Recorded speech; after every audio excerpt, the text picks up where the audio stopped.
it's Saturday.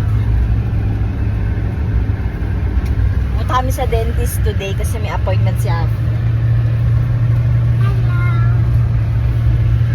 Dito kasi, kailangan magpa-appointment ka muna para ma-check yung teeth mo.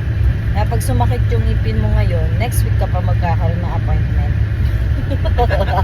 Depende. Isip mo muna. Ready ka na magpa-dentist?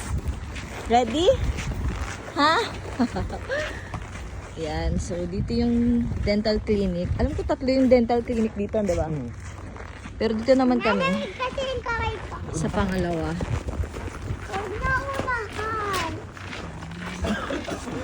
Ang appointment namin is 10:15. Pero dahil hindi naman tayo Filipino time ngayon, nandito kami kahit mag-ano pa lang, 10 a.m. So, let's go! So, pagdating namin dun sa clinic, pumunta lang kami sa front desk para inform na nandito na kami. Dahil maaga pa at 10:15 pa yung schedule namin, so mag-aantay na lang muna kami.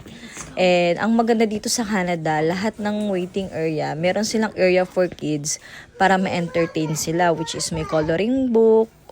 And also, sa mga restaurant, meron ding mga coloring book para hindi sila naiinip.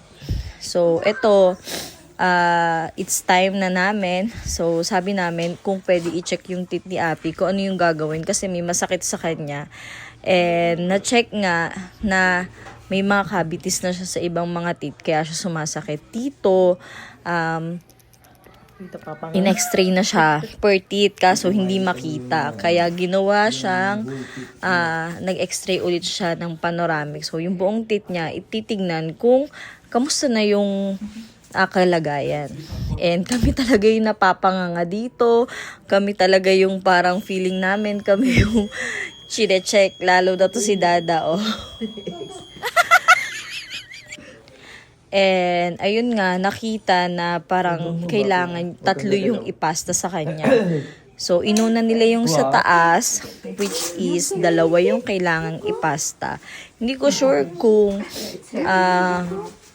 kung pwedeng bunutan. Pero kasi parang dito, sinesave talaga nila yung teeth. Hindi agad yung pagbunot yung magiging solusyon kapag masakit yung ngipin nila. And yung total na binayaran namin dito is wala. Pero nakita ko yung bill, which is kung sa Pilipinas is nasa 20 to 25,000. Pero dahil si Dada is may insurance and then meron ding MCP, wala kaming binayaran. Sa insurance, ang mga cover is 80% and then yung 20% is sa government dun sa MCP.